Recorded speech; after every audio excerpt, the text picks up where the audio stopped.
Bonjour, en tant qu'éducateur, votre mission est triple.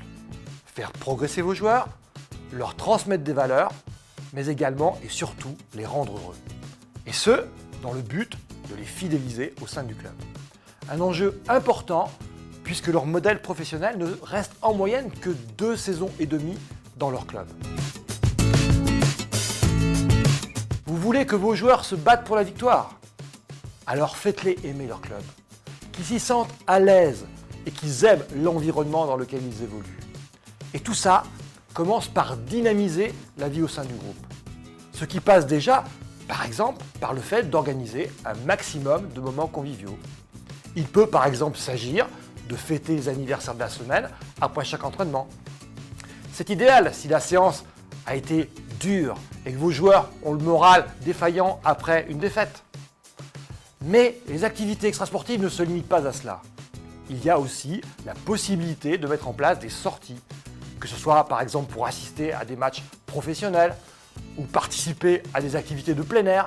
Le groupe n'en sortira que plus soudé. En plus, c'est l'occasion de faire profiter à certains jeunes d'événements auxquels ils n'ont pas accès en dehors du club.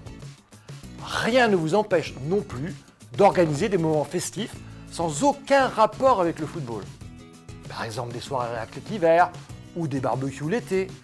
Et surtout, n'hésitez pas à mélanger de temps à autre les catégories d'âge. Vous augmenterez du coup le sentiment d'appartenance au club. Et si vos joueurs s'y plaisent, alors vous aurez déjà fait un grand pas. Mais la consécration, ce sera quand vous réussirez à faire que, par exemple, Sacha et Benjamin s'investissent dans la vie du club, alors qu'il s'agit de ceux qui traînent d'habitude les pieds. Et pour en arriver là, il est nécessaire que vos joueurs s'identifient au club. La première étape, c'est l'amour du maillot, et ce, au sens propre. Vous n'êtes pas forcément responsable du choix des couleurs, mais vous pouvez militer pour des teintes attractives, le choix d'un logo du club, ou mieux, faire participer vos jeunes au choix du maillot. Si le club a les moyens, pensez à offrir des polos, des survêtements, cela contribuera encore plus à l'identification au club. La deuxième étape consiste à impliquer les joueurs dans la vie du club. Par exemple, faire office de ramasseur de balles pour l'équipe Fagnon, notamment lors de matchs prestigieux en Coupe de France, ou, pour les plus âgés, s'engager dans le bureau du club, voire s'orienter, comme vous, vers le rôle d'éducateur. Vous pouvez aussi mettre en place un suivi des joueurs via un système de parrainage. Si Benjamin se sent un peu paumé et a besoin de conseils, il aura l'opportunité de s'adresser à son parrain qui évolue dans l'équipe Fagnon. Il pourra lui demander des conseils pour progresser et bénéficier de toute son expérience.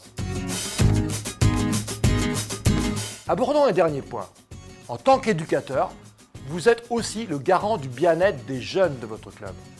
Si vous devez vous montrer strict avec eux, cela ne vous empêche pas de les valoriser, car il est primordial qu'ils restent motivés. Au risque, sinon, de ruiner tout le travail que vous aurez réalisé pour leur donner une belle image du club. N'accablez donc pas un joueur qui traverse des difficultés. L'important, c'est qu'il se donne à fond. Au contraire, valorisez les progrès de chacun, en tête-à-tête ou collectivement selon le contexte. Enfin, il est recommandé de mettre en valeur l'ensemble du groupe, histoire de renforcer sa motivation et de la souder. Et pour ça, pourquoi ne pas organiser par exemple une rencontre de jeunes en levée de rideau de celle de l'équipe première? La balle est maintenant dans votre camp. À bientôt!